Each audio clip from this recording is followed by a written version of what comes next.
ya mawaziri. Kapiga mafisi.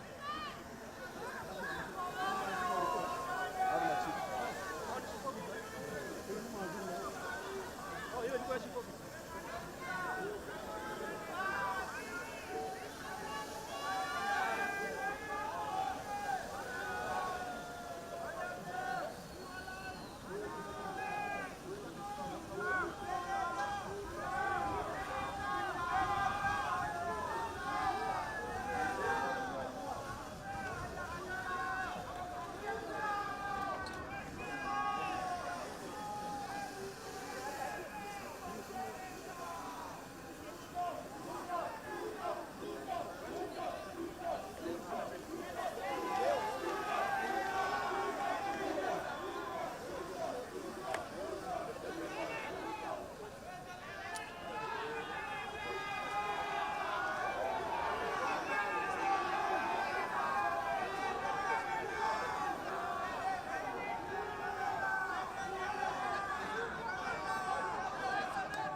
Ya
mawaziri kapiga mafifi.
Hello. Oof.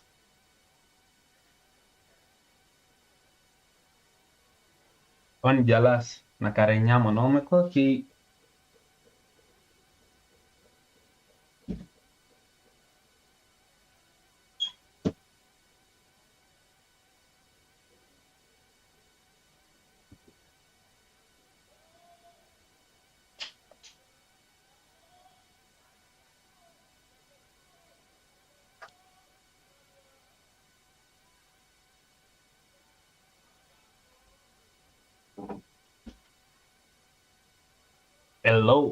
Hello. Can you hear me?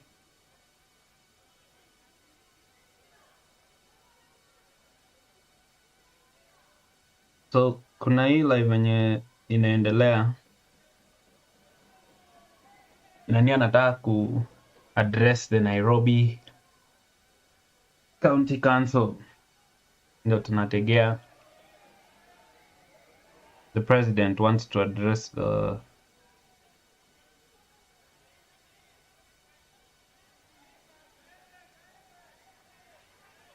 ndio huyo. Ama no. Asendo kuingia. Sana mataji. Oh, ndio president. Ndio Bazenga. Governor hapa nyuma. So what is this special address about? What is the special address about? I'm not just subscribe, make sure to subscribe hapo top left. Top right, sorry. Kama uja like, make sure na like also. Because we want to hear what the president has to say. Volume iko sawa.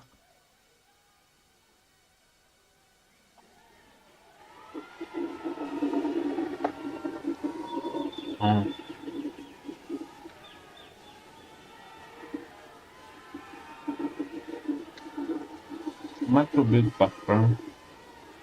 Come too big. And punguza size. But too big for screen. Hapo iko sawa. Hapo iko sawa. Hata tusikia. Nataka kusema.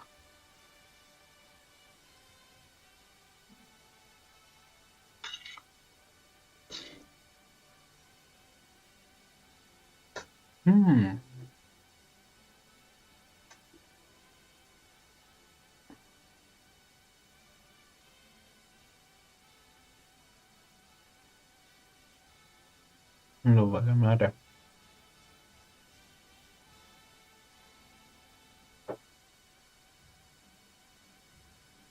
Ayo, sikujuanga tunakuanga na hizi mavitu za speech. Sijaiziona. Sikujua tunakuanga na uto tu nini za colorless za speech. Na nimeiona leo for the first time.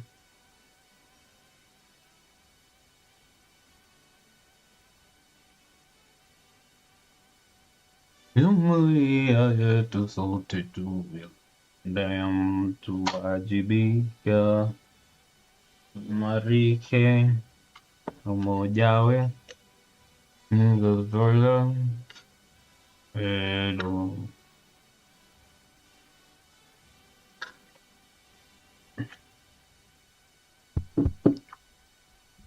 Okay. Your Excellency, the Governor, honorable members.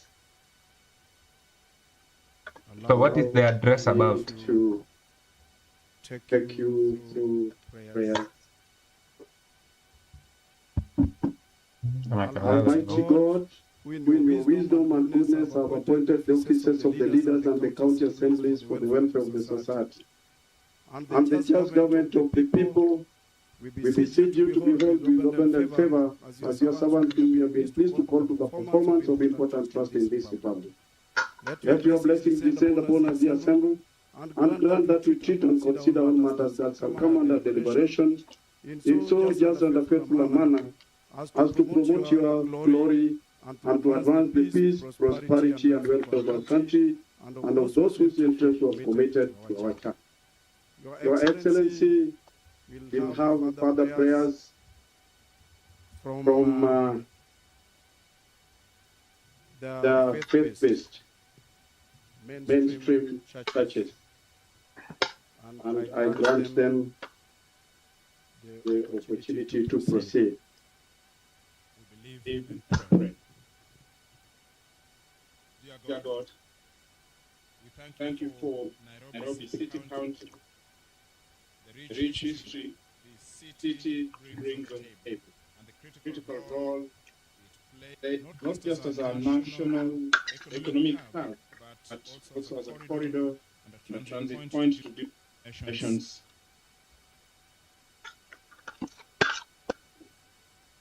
called international offices.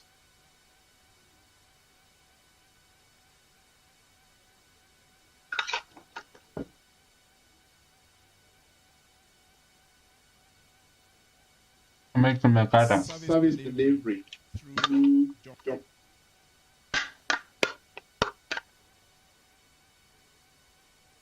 and ensuring security within our city. May this collaboration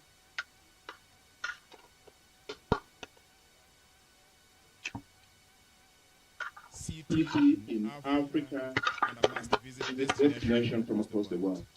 Bless Governor Johnson Sakaja in his leadership of this county as he Governor Johnson Sakaja rally the assembly to tap this great opportunity of turning around our capital so that as a county they may bequeath to the coming generations a thriving city, positively enhancing the growth of Kenyans and those who live among us. Pray now for President William and his strong conviction and vision of Kenya as a first world nation. May we all, as Kenyans, believe with him that this vision is each contribute here. Moja lao mkarenyamu mkwa abadis.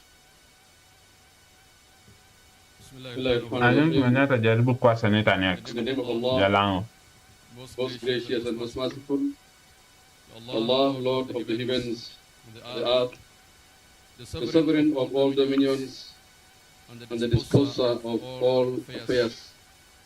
We gather here today in humility and gratitude, seeking you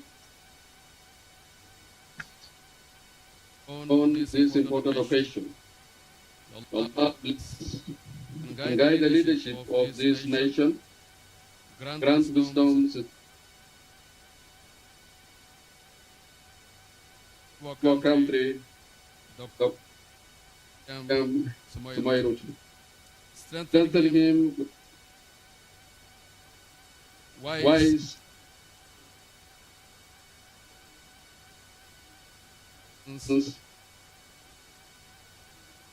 and Allah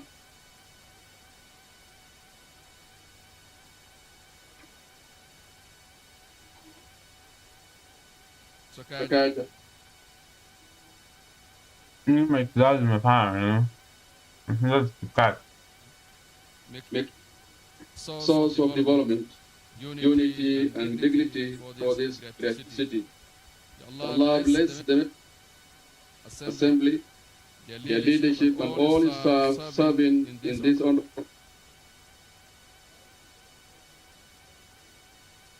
Unite their hearts upon truth and grant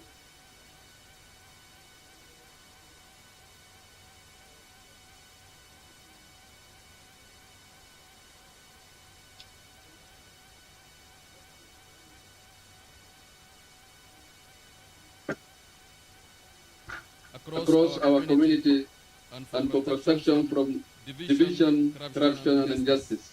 Allah make Kenya a land of security and protected and with accountability and fear of you. Allah inspire all leaders and citizens alike, all righteousness, serve with sincerity, to work together, the common good. Allah bless this gathering, guide its deliberations, and make its outcomes beneficial to the people of Nairobi and the entire nation. Your Excellency, In the name of the Father, and of the Son, and of the Spirit, amen. Acknowledging that you are the source and summit, we come before you, Almighty God, with grateful hearts. Since time immemorial, you have raised up leaders to lead your people in good and challenging times. We thank you for the gift of our beautiful country and the two levels of governance that we as the people have established for ourselves. We gather in spirit of this important occasion as your servant, our President, His Excellency William Ruto, addresses the members of this historical occasion, reminds us that leadership in whichever level from you, Almighty Lord, between these two levels of governance, speak true and living hope to our people. We acknowledge that all authority comes from you, and we entrust that this moment into your divine care. Lord of wisdom, grant your guidance to our beloved President as he speaks. May his words be filled with truth, vision, and compassion. May they inspire unity, justice, and hope among all who listen. God of justice, bless these members of this county assembly with their leadership. Bless the county government with their leadership, led by Governor Sakaja. Strengthen them to serve with integrity, humility, and courage as they debate and enact various pieces of legislation in this House. May they always be mindful of the most vulnerable and needy in our society, especially in the city of Nairobi. Have them to seek not personal gain, but common good of all the people they represent. God of peace, let this gathering be marked by mutual respect and understanding. Calm every tension, build bridges where there are gaps. God of our nation, lift up the people of Kenya, especially the each day, uplift the poor, empower the youth, protect the vulnerable, and promote prosperity and power. As we made the foundation of leadership in our hands, grant this moment and our nation into your hands. We ask this by our Lord. In the name of the Father, the Son, and of the Holy Spirit. Amen. Your Excellency, Honorable PhD, President of the Republic of Kenya, Commander Excellency Honorable Johnson Arthur Sakaja, the honorable members, distinguished guests, ladies and gentlemen, you may now take your seats.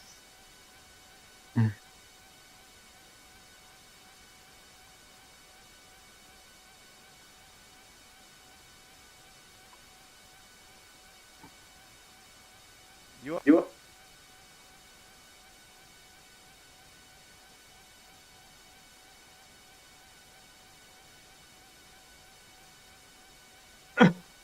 Mike Zaha zimefanya nini?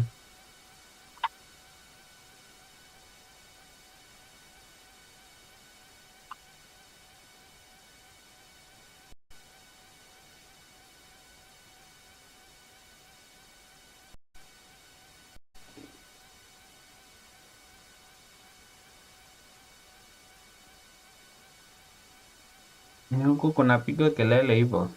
Oh. You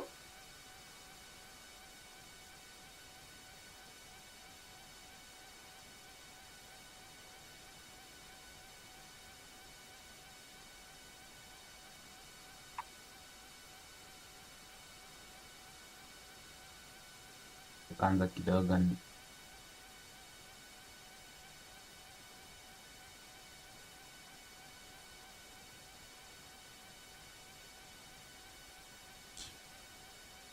in the governance and management on its affairs.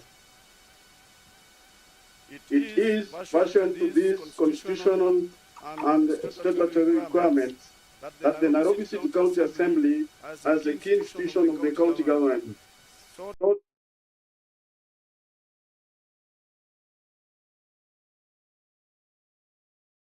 to provide a formal platform for intergovernmental engagement through an address by the head of state.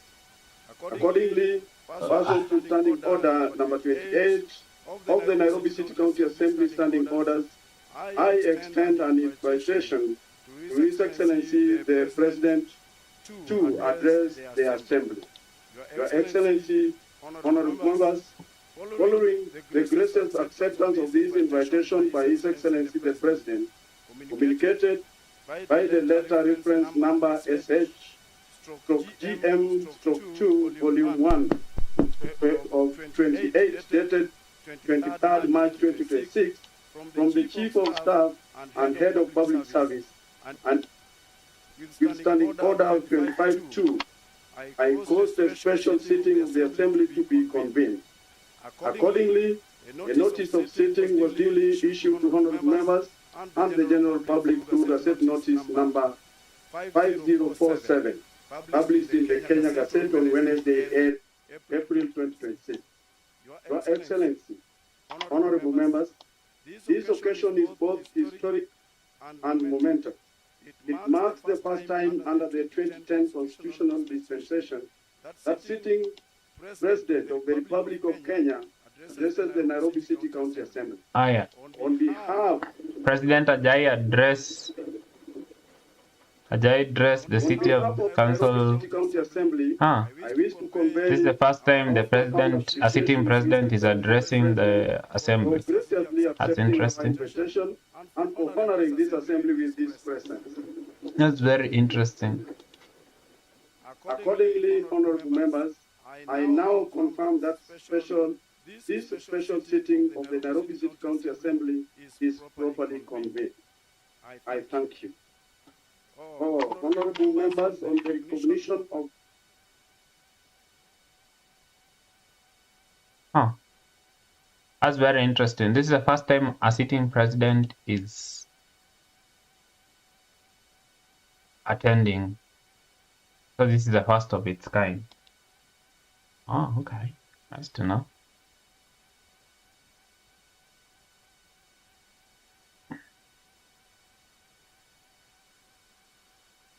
honorable members. Jenny, I don't know what has happened to their mic. Speaker's gallery, we have cabinet secretaries, we have deputy governor, we have senators, we have members of parliament, and other dignitaries.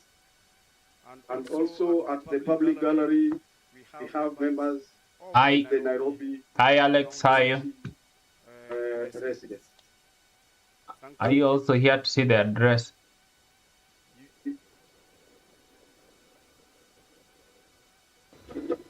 To the guest, Hey, and to wish you hey, audio a yao. pleasure as you sit throughout the session. Hii audio yao sijui. Honorable members, you will now allow me on or under the invitation Hi, Biggie, how are you doing? Karibu kwa stream. Make sure ume like. of the President to honor the distinguished guests, ladies and gentlemen. It is now my singular honor and distinguished privilege to invite His Excellency, Honor Tumeanza.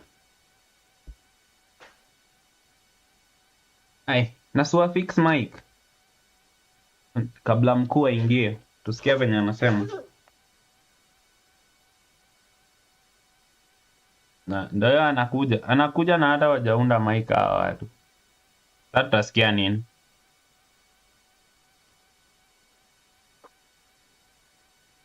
Ama ya president inafanya. Aya. Excellency, my brother, the governor of the great city of Nairobi, The governor of Nairobi, Honorable Johnson Sakaja.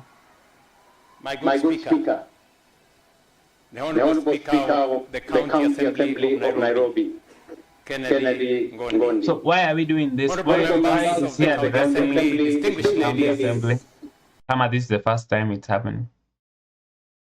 Why is it happening? Angel, 13 years after the birth of devolution, under the Constitution of Kenya, I stand before you today as the first president and head of state to address the county assembly of our capital city.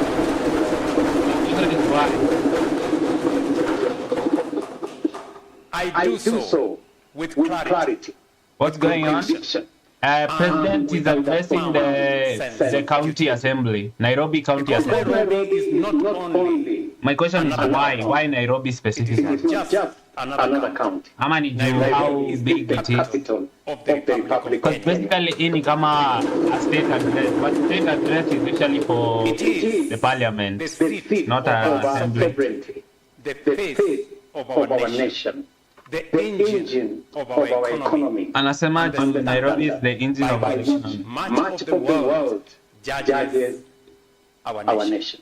Okay. Early this morning, I was in a meeting at the KICC We saw. where 40 ministers from Africa are assembled. Tuliona hiyo meeting akiongea kuhusu affordable housing. Back home, and they will report that they came to Kenya. But the reality is that they came to Nairobi. So Nairobi is different. But then Nairobi is very different from That the rest of Kenya, especially economically. of the importance of Nairobi. When Nairobi works, Kenya works. When Nairobi fails, Kenya pays the price. That is why we must speak plainly and with candor to each other today. But there's di kama uliona like Nairobi has been a city what's going on, Alex? President an address by chronic Nairobi City Council. a city of Sijui kama mliona like difference ya GDP ya Nairobi na the other counties. Like GDP ya Nairobi iko like 30 point something billion. Alafu number two I think was Kiambu or something. But number 2 iko na 6 billion. Like Nairobi is like 5 times the economy of the next. the pride of this did not happen overnight. It happened because for many years Like Nairobi is like 5 times larger than the next economy. of a courage. Too many people in positions of responsibility looked away when hard decisions were required. Too many tolerated mediocrity. Too many postponed action. Okay. Too many chose political Kama umejoin, convenience. make sure ume like. Na kama uja subscribe, also subscribe. And the result is what we see around us. A capital city where flooding still kills our people. A capital city where Sasa yeye inachomea Sakaja. often defines our neighborhoods. A capital city where roads are congested, drainage is broken, sewage is overstretched, planning is weak, and basic order is too often absent. A capital city where too many residents still live without dignity in the very city whose labor, But this capital is 5 and times expertise larger sustain competitive. our national economy. This I think Honorable members that's also like a point. cannot continue.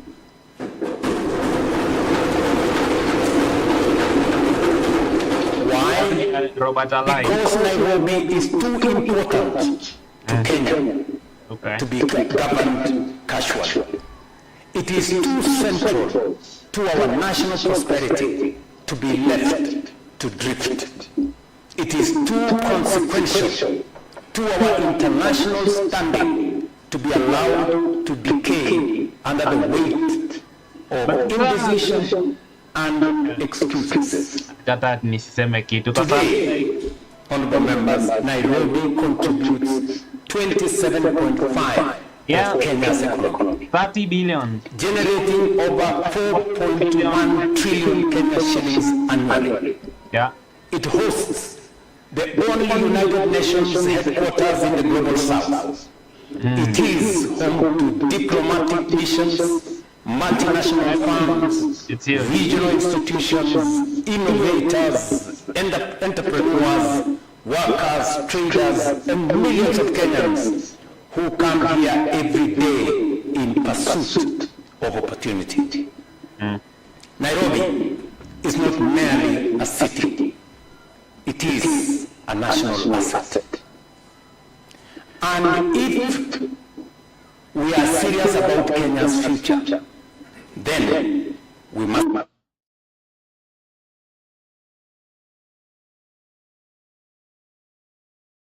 what? be serious about Nairobi. That is why the cooperation agreement signed between the national government and the Nairobi City County government on the 17th of February 2026 is not a ceremonial document. It is not public relations. It is not politics for headlines. Honorable members, your role in the governance and proper functioning of Nairobi City County cannot be overstated. You have a duty to ensure that the needs and concerns of your constituents are properly addressed. I want to thank you, honorable members, for your efforts in reviewing and approving this agreement. It demonstrates your commitment to addressing the challenges that our great city faces. It is a deliberate act of national correction. It is an acknowledgement that the problems of Nairobi have grown too large, too urgent, and too consequential to be handled through fragmentation, tough wars, bureaucratic hesitation, or business as usual governance. We have therefore made a clear decision. No. The era of drift must end, and the era of coordinated execution must begin. It doesn't even matter the national government. We can only Be a succeed scandal. That would be together. huge.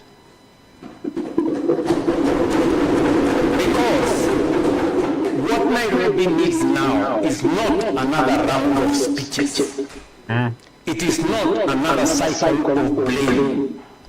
It is not another season of complaints.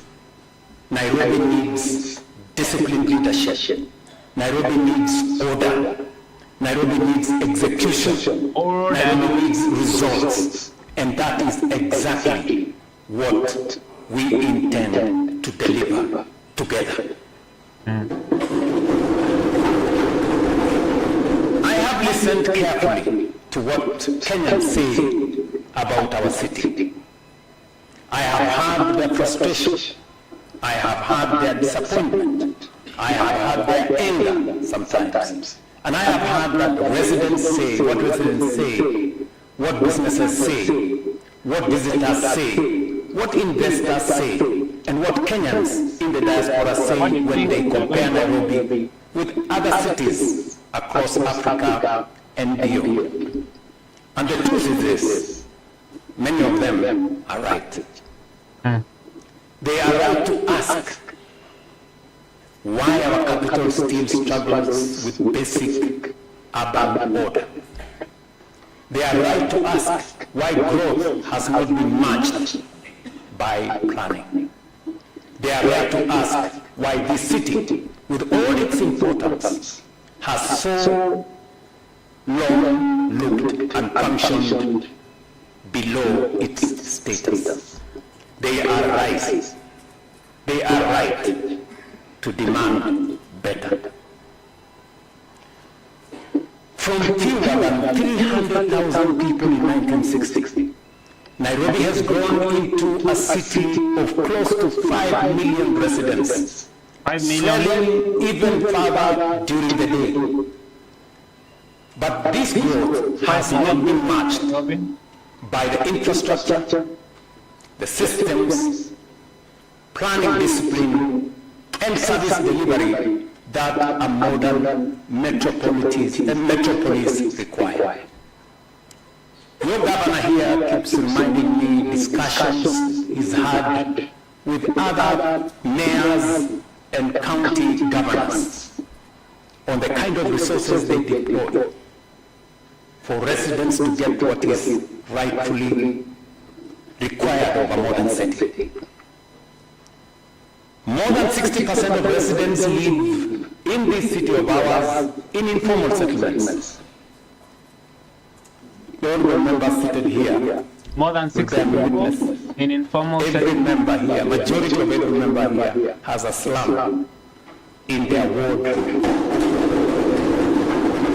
Some of the wards are Over 60% informal settlements. access to piped water remains inadequate and unreliable. Sanitation and sewage systems remains under severe strain. Mobility is constrained by congestion and insufficient transport infrastructure. Environmental degradation and encroachment have made flooding more destructive. Spatial inequality, unemployment, and exclusion continue to fuel insecurity and vulnerability in parts of our city.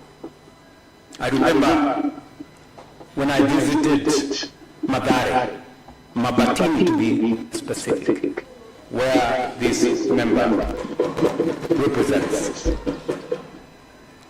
I didn't sleep that night, I must admit. Seeing what I saw in Mabatini. And it is the reason why today we are building a modern school in Mabatini.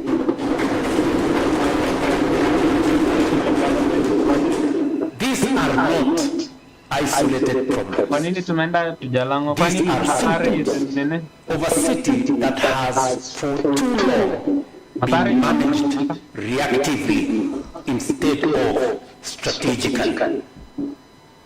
And we must also say this without fear. There are people who benefit from this dysfunction.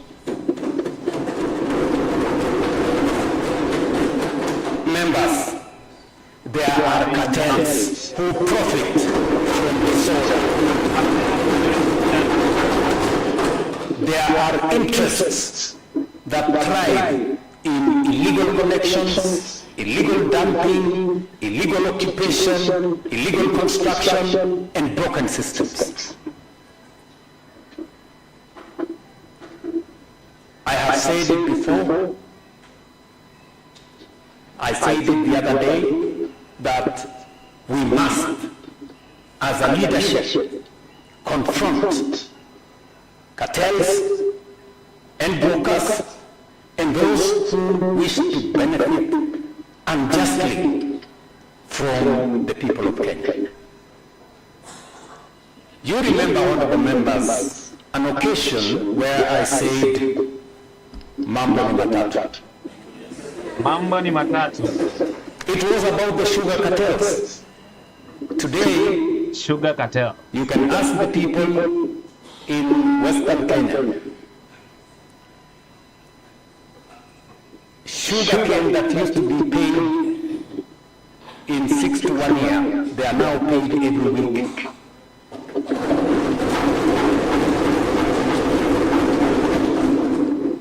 Workers working in sugar companies that used to be paid by government, they are now paid by factories every month. If you join, make sure that I And well on course to be not just a sugar sufficient country, we will be a sugar exporting country in the next 2 to 3 years. Gives us. We have confronted the fertilizer cartels, including those who sold stones to us as fertilizer. They are no longer in office.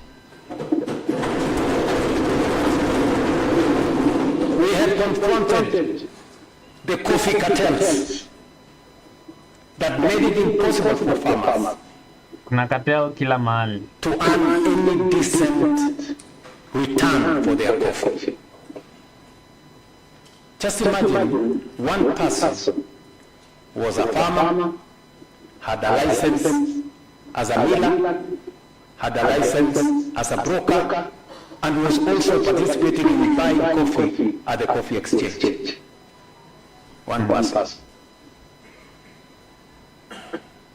Today, when we broke the cartels, the price of coffee has moved from 50 shillings per kilo to 120, 130, 150 shillings per kilo. I recently took head-on the fuel cartels. Members, we must take the cartels in the city of Nairobi head-on.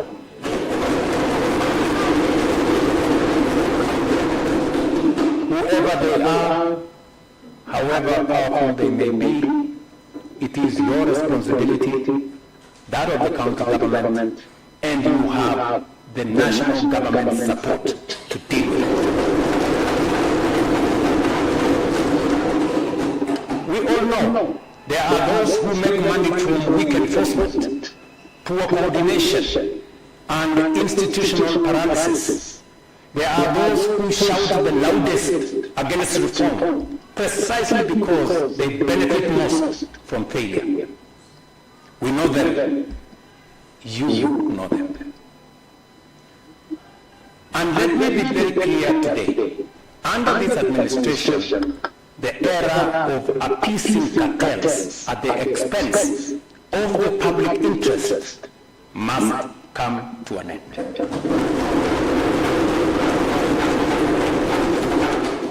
Because leadership is not about protecting comfortable arrangements for a few people. Leadership is about delivering justice, dignity, order, and opportunity for the majority. That is what leadership is. And that means some hard decisions will have to be made.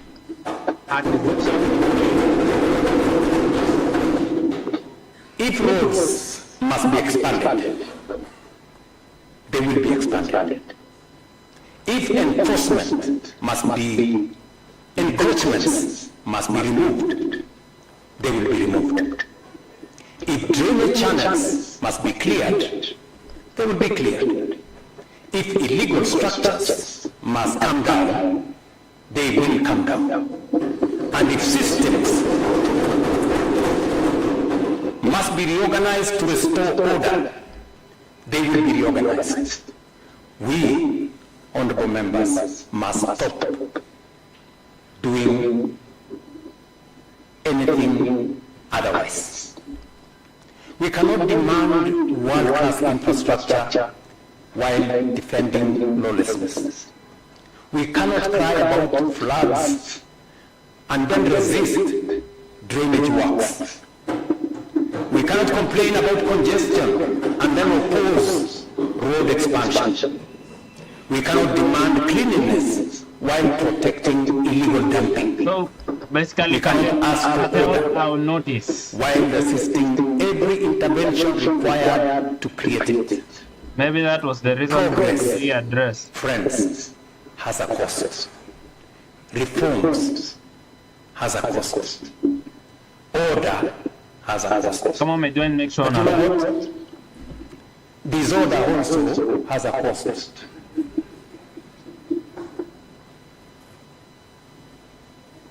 keeping to the status quo has a cost.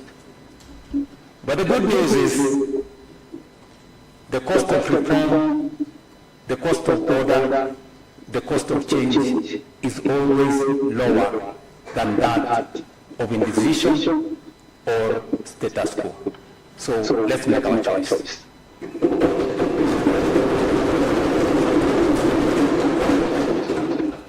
And for us who are seated in this auditorium, I'm speaking to you as President and as a friend. If we are not prepared to bear the temporary inconvenience of fixing this city, then we must stop pretending that we are serious about changing it. Yes.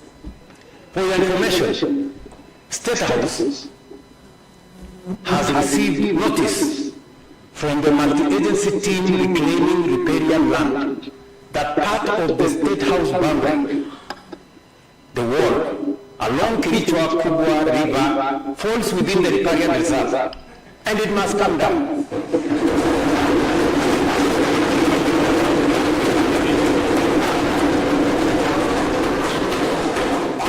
Yes, it must come down.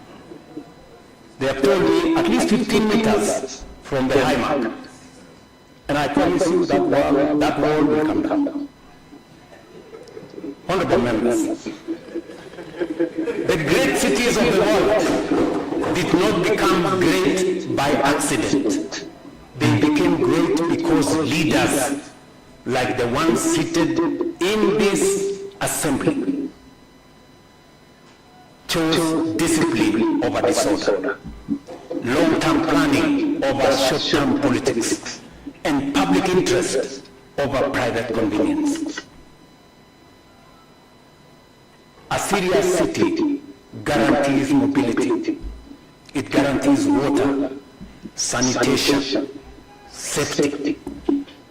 A serious city plans where people live, how they move, how they trade, and how infrastructure supports growth. A serious city protects green spaces, manages waste properly, and creates a dignified urban environment in which enterprise and opportunity can thrive. That is the standard we must now impose upon ourselves. And it is why this cooperation agreement matters. It is not about transferring functions. I want to tell you this. This is not another NMS.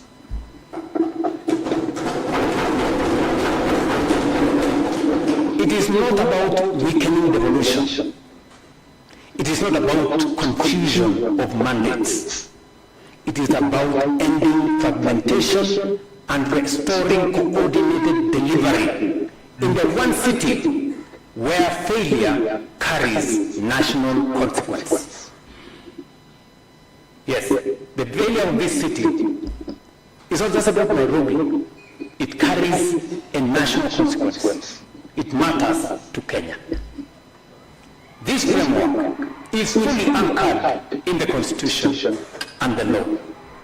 Article 6.2, as was read to us by the Speaker, is clear that two levels of government are distinct yet interdependent and must conduct their relations through consultation and cooperation. Article 189 requires both levels of government to work together and provide for structured collaboration. The Urban Areas and Cities Act recognizes the special status of the capital city. The Intergovernmental Relations Act provides for joint committees and intergovernmental coordination between the city of Nairobi and the national government. And under this cooperation agreement, formalized on the 27th of February 2026, this year, during the inaugural Joint Steering Committee, structured implementation platform backed by an initial Kenya shillings 80 billion to drive feasible and measurable transformation in the city of Nairobi.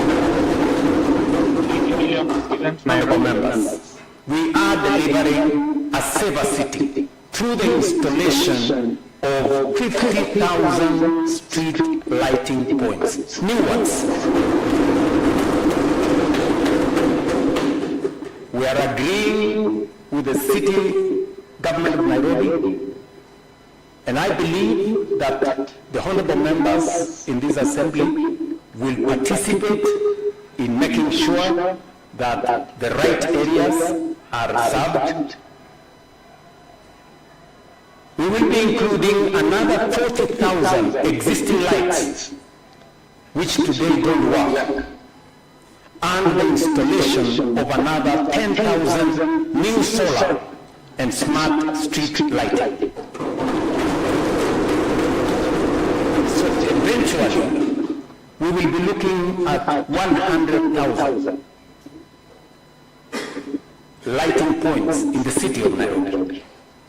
Fabrication is already underway.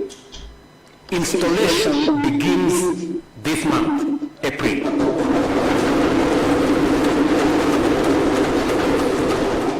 By end of May, Nairobi will begin to see feasible improvements across key corridors and neighborhoods. And within 6 months, this city will be markedly brighter, safer, and more secure. Was it I am saying this to the representatives of the people of Nairobi so that you can hold us to account. We are also extending safe electricity through last mile connectivity in informal settlements, beginning this month with hospital work and moving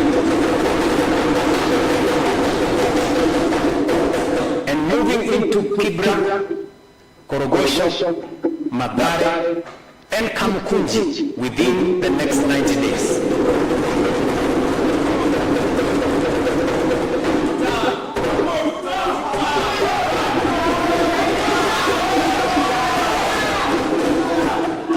Today, while I was going to my office, when I opened my phone, I saw a message from the member of the County Assembly of Hospital,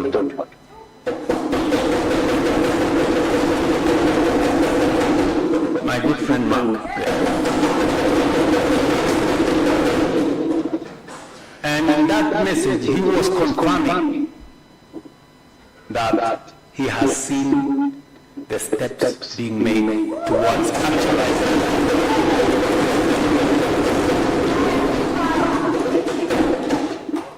Mark is here, right? We are expanding water supply through strategic interventions. And before I mention that, I have been to many parts of the city with some of you guys. And we know how a neighborhood whose lights have been switched off, we know how it looks. In the heart of the city, to have a neighborhood that has no light is an indictment on us as leaders. That is what we seek to correct. On matters water, I have said water, including Gigiri waterworks. We are changing so that we can add 50,000 cubic meters of daily water supply. The Gigiri Shaurmoyo evacuation corridor is also being advanced to stabilize supply in high demand zones, including areas supporting affordable housing development. We are deploying a budget from the Ministry of Water, working together with the county government to make sure that we realize this. On sanitation, we are undertaking what should have been done many years ago.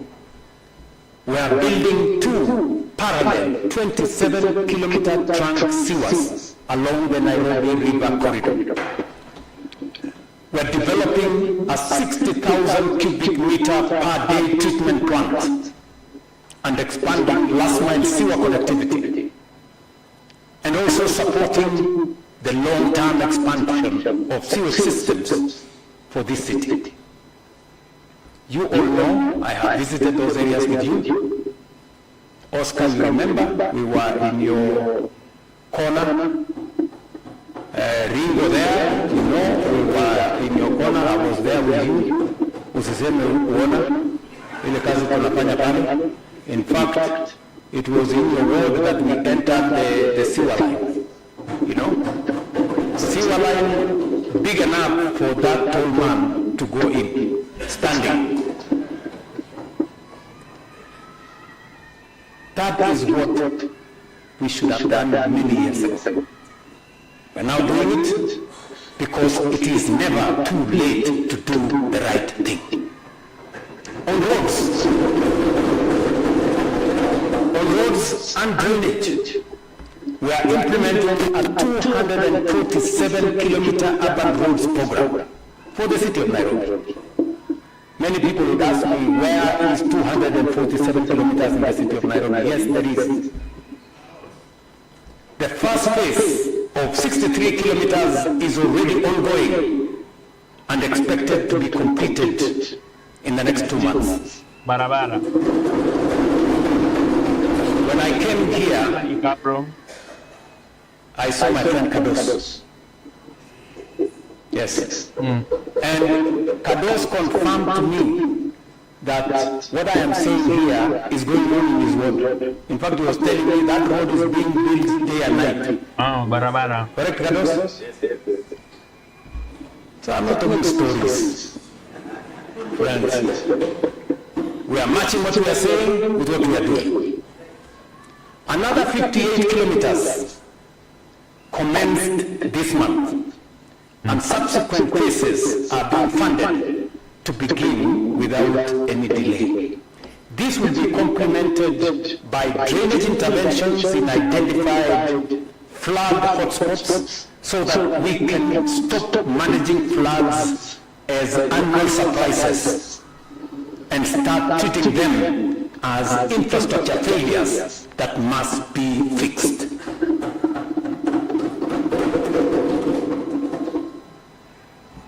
I have agreed with Governor Sakaja that I will be visiting those roads as they are ongoing in the city of Nairobi.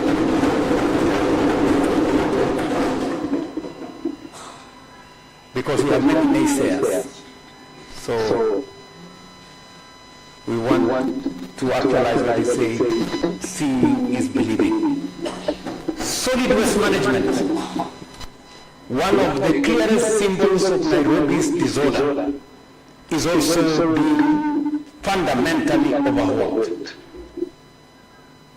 The Nairobi City County Government will provide, actually has already provided 100 acres of land for a material recovery facility and multiple transfer stations across the city. Is 100 acres going to be enough? Is already underway. That, I guess. At Dandora, where 40 trucks are on site clearing legacy waste, and additional capacity is being mobilized. My good friend from Dandora, I saw him, a member of parliament for the county assembly. That good man, I saw him somewhere. Yeah. Can bear us witness. And within 3 months, we expect the core system of this facility to be operational. Within 6 months, Nairobi should begin to experience the kind of functioning waste management system that any serious capital city should already have. you keeping the timelines? Yes. And let me say this clearly. The national government is not standing at the sidelines on this waste management story. We are backing this effort in real and practical way, including I have committed to support the waste management in the city of Nairobi with 2 billion Kenya shillings from the national government annually.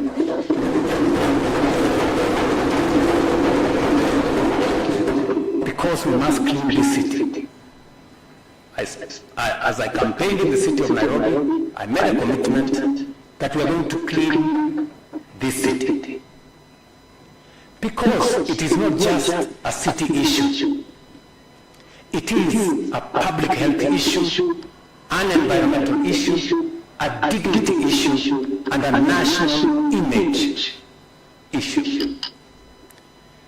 We are also modernizing markets because Nairobi's economy is built not only in boardrooms and office towers, but more in markets, workshops, stores, transport corridors, and trading ecosystems where ordinary Kenyans struggle and strive every day. I know many members here know what we are doing in that space.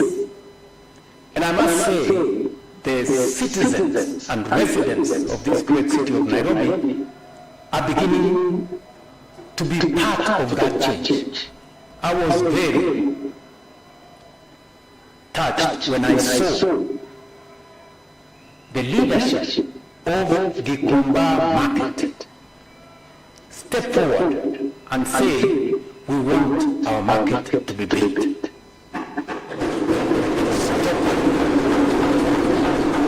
Stop the politics.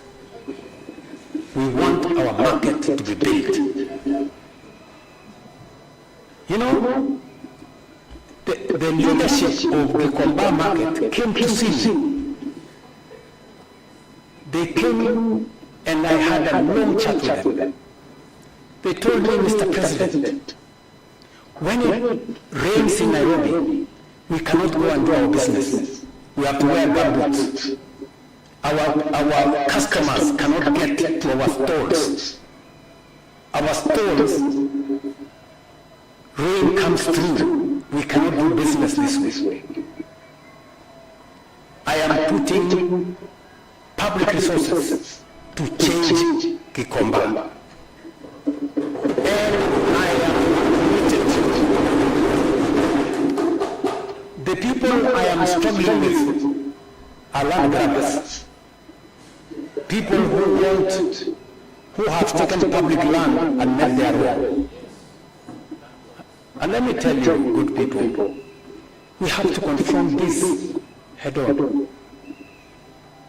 We are going to transform Gikomba. In the next 6 months, you will see another Gikomba.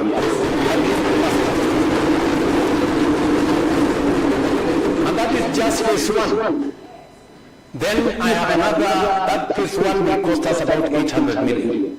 And then we will put in another 3.8 billion. And then I'm going to put in another 5 billion shillings. Because Gikomba is a national market. People come from Meru. People come from Morana. People come from Busia. People come from Homa Bay. People come from every part of Kenya to Gikomba to get their wares. Surely, you know, when a leader goes and mobilizes people in Gikomba and tells them, and I'm sorry, I'm not talking about anybody here,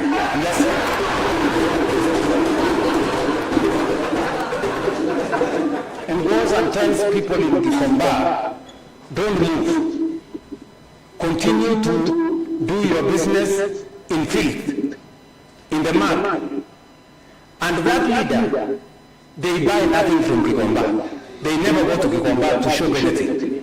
When they finish talking in Gikomba, they will go to Service Center and do their shopping. They will go to They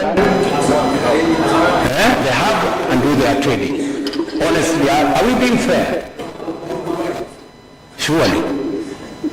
You know, we want members of this assembly to be able to confidently walk to Kikomba and be part of the customers of the people, the traders of Kikomba.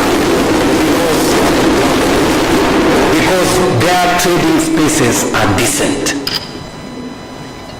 And because a functioning city must also be a safe city, we will strengthen urban security through establishment of a Nairobi Metropolitan Police framework to support coordinated, responsive, and effective security management across the capital.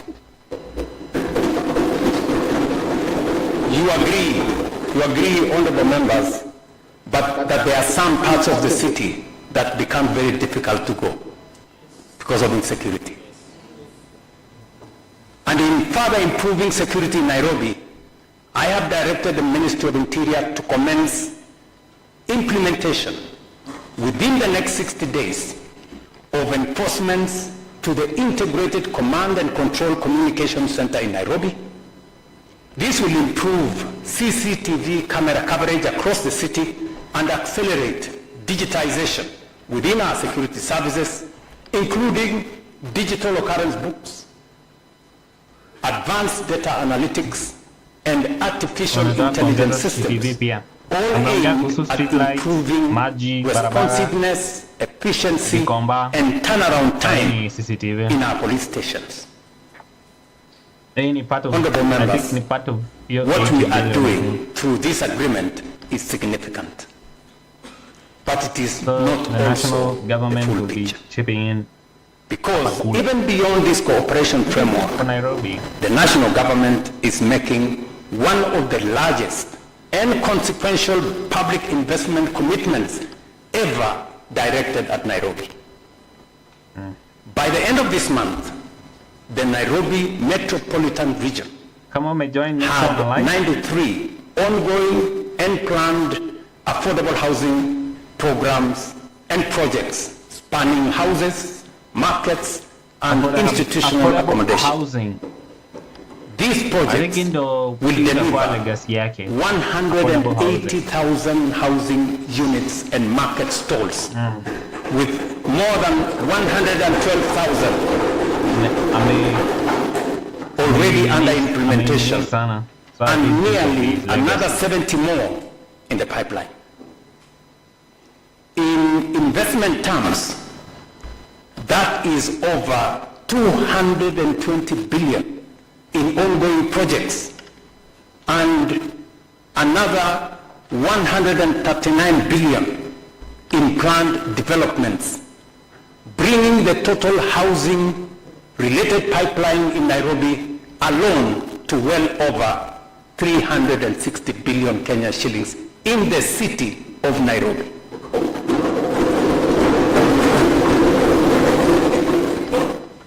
I have been with you guys to many parts, the houses, the markets, we've been there together. True or not true? Yes. So that is the kind of investment we are making in this city. And it is because we believe in devolution. We believe that the city of Nairobi occupies a special place as the capital of Kenya and the face of our nation. And this housing is not just a housing program. It is urban reconstruction. But there kuna kuwa na Because affordable housing is not only about walls and roofs. counties ama It's affordable about housing kwa planning. Nairobi peke. It's about infrastructure. It's about services. It's about jobs. It's about careers. It is about restoring dignity to working people and ending the absurdity of a city where those who sustain the economy cannot afford to live decently within it. The Raila Odinga International Talanta Sports Center is nearing completion. Talanta Stadium inakaribu kuisha.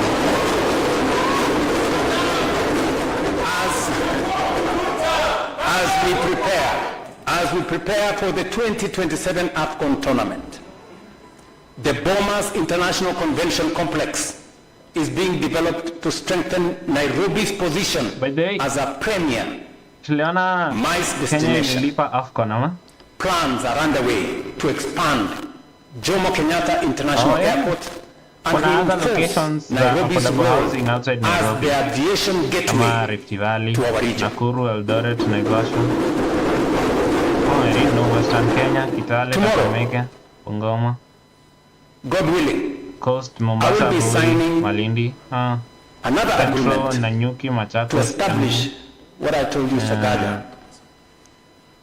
Athi River, Ngong, Ujiri program. What is that Ujiri was trying to do? This is Nairobi Arena, here at the railway city. Critical roads infrastructure projects are ongoing to ease congestion and improve mobility across our city. And our investment is not only in concrete and steel, it is in people. In education, we are expanding classroom infrastructure to meet growing enrollment and improve learning environments for our children, where we allocated an additional 1 billion shillings in the last financial year for development of classrooms. Last week, I've gone to hand over the classrooms in Kawangware, in Dagoretti, South, in Westlands. Locations. God willing, I wanted to do for Kibra and all the other places this and Langata this week, and then move on to Makadara and all the other places. Come on, John, make sure you like the video. For far too long, our residents of the city of Nairobi did not have enough learning spaces for our children. In health, Nairobi's system is undergoing a serious transformation. Today, 2.6 million residents are registered under SHA. And a record, and a record 23 billion is flowing into health facilities. But our ambition is not simply to expand access. Our ambition is to build a health system worthy of a capital city, one anchored by the transformation of Kenyatta National Hospital and the development of a modern referral facility built for the future. We're also investing in Nairobi's youth through programs such as Nyota and other targeted interventions to expand access to jobs, skills, and enterprise opportunities. And as Nairobi rises, so too must its identity as the creative and cultural heartbeat of this region. That is why we are advancing the Creative Economy Bill 2026 and putting in place an incentive framework to make Nairobi the sub-Saharan capital of film and content creation, a city where talent is monetized, creativity is industrialized, and young people can build livelihoods from the power of their ideas. Taken together, these investments are not random projects. They are part of a deliberate national strategy to renew, modernize, and reposition Nairobi as a functional, competitive, orderly, and globally respected capital. Honorable members, ultimately, this is not just about money. It is not just about plans. It is not just about programs. It is about leadership. Let me repeat. It's about leadership. That's what it is. That's what it boils down to. It's about whether we, in this generation, will finally do what others before us feared to do. will we, members, will we confront resistance when it comes? Will we stand firm when vested interests complain? Will we push through when cartels fight back, because they will? Will we make the decisions that are right, even when they are not immediately popular? Or will we retreat into the same old cycle of hesitation, excuses, blame, and underperformance? These are the real questions before us. Because leadership is not tested when decisions are easy. Leadership is proven when the right thing is difficult.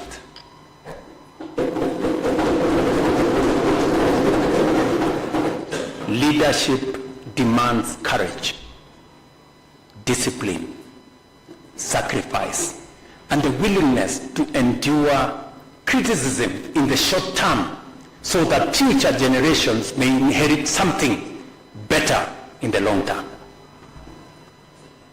And history will not remember us for the excuses we made.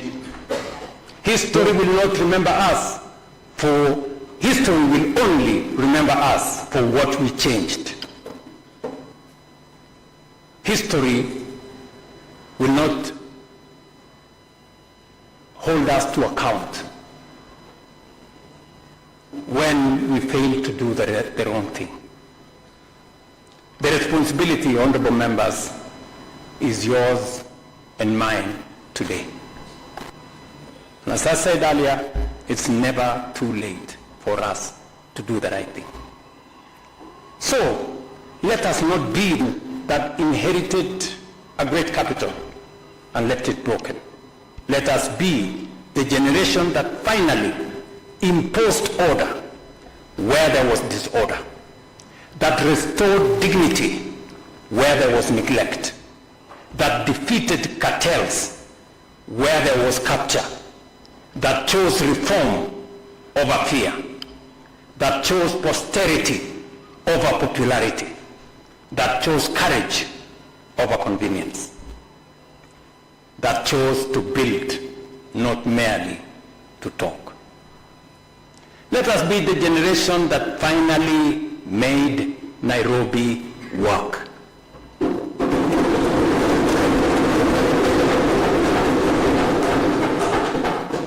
Let us do it now, firmly, unapologetically, and without turning back, together. Honorable members,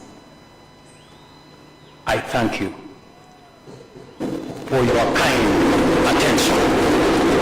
Thank you very much, and God bless you. Okay. And that was the speech, huh? That was the address. Basically, he talked about honorable members, the you may national be government seated. will team up with the Nairobi County government to deal with some known issues that Nairobi has been undergoing. Like, he hasn't talked about the flooding though, but he's talked about waste management, he's talked about roads, he's talked about street lights, he's talked about affordable housing, Your of course. Excellency. So basically he's announcing Your a team up, Excellency, like the the national President, government is going to honorable invest members, in Nairobi. under because our standing Nairobi, order number 27 you know, for Nairobi with determines necessary like, modification the outlook of Kenya. provides, and I quote, Just whenever an address is announcing like a team delivered, up between a Nairobi member may, as soon as practicable, and the thereafter national lay government. address on the table of Maybe the which is county good if it assembly works. following the reading of such address. Warn the cartels. I very, therefore very now stern call warning to upon the cartels, leader of majority party, saying Honorable Peter even if they Imotok, fight back, MCA, to we're lay still address gonna of Excellency, push through, so the President you see, on the he table of the also county mentioned assembly and healthcare as give well. notice of motion contemplated and in standing building, order number better healthcare, 27.5. so a few points, but basically this address was just Honorable Majority Leader. Kinda announced a team up between the national government and the county of I hope Nairobi. in due time there the is speech a by contract His signed, Excellency he the did President say there was a contract shall signed actually be between ready. the Nairobi But county in the government meantime, I direct the leader of majority and the national government back in to February of this year. conform with So the basically maybe this address, maybe to or create at more least on a awareness soft of that copy, agreement and and proceed. to reinforce that Your the Excellency, the agreement will President still of the take Republic place. of Kenya, The national government will Dr. still William Ruto, help the Governor of the capital city, the Alfred Nairobi Johnson County, Sakaja, the Right Honorable Speaker, Ken but Mondi. that was Allow me basically to what lay I the got following from this. papers on this table of this House. That pursuant to provision of Standing Order number 27-4, I beg to lay the following papers on the table of the Assembly today, Thursday, 9th April 2026. The address of His Excellency the President of the Republic of Kenya, delivered at the special sitting of the Nairobi City County Assembly on Thursday, 9th April 2026. So now they're winding down. Honorable Speaker, I beg to lay the papers. They are laying the papers. What does laying the paper mean?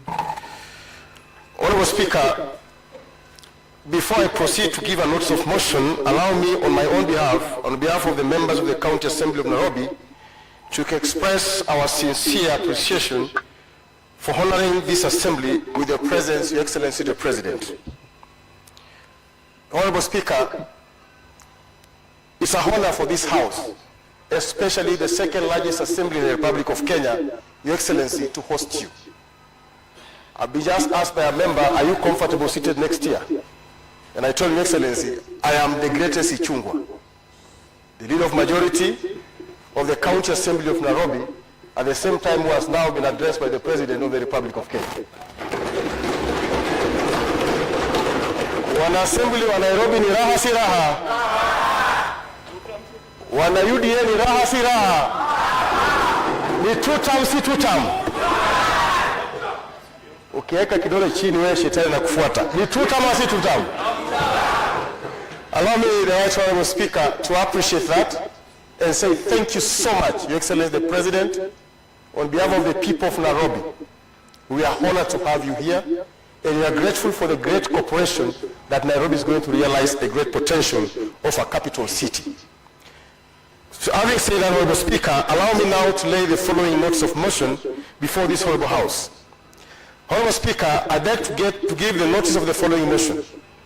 That pursuant to provision of Standing Order number 27-5, the thanks of the County Assembly be recorded for the exposition of the public policy contained in the address of His Excellency, the President of the Republic of Kenya, delivered at the County Assembly on Thursday, 9th April 2026, laid on the table of the Assembly today, Thursday, 9th April 2026. Honorable members, I beg to lay the notice of motion before the Right Honorable Speaker. Stand committed to the House Business Committee for allocation of the business and the notice stand given. Honorable members, please, I beg you be upstanding. Your Excellency the President, we have come to the conclusion of business of the day, and it is now time to adjourn. The Assembly now stand adjourned until Tuesday, 21st April 2026 at 2:30 p.m. Your Excellency the President, I request all members and all guests to remain standing in your places until the procession of His Excellency the President, His Excellency the Governor and the Speaker leaves this chamber. Meanwhile, I would love to extend, as instructed by His Excellency the gesture, the wholeheartedly President, to host you, honorable members, for cocktail party at the State House at the rise of the Assembly.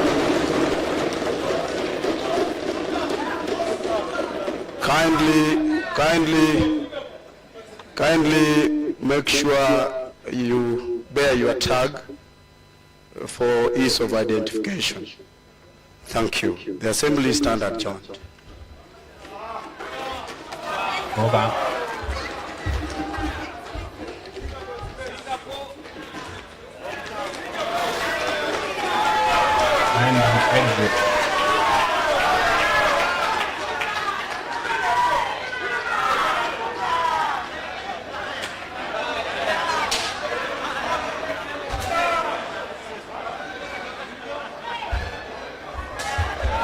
basically that's it.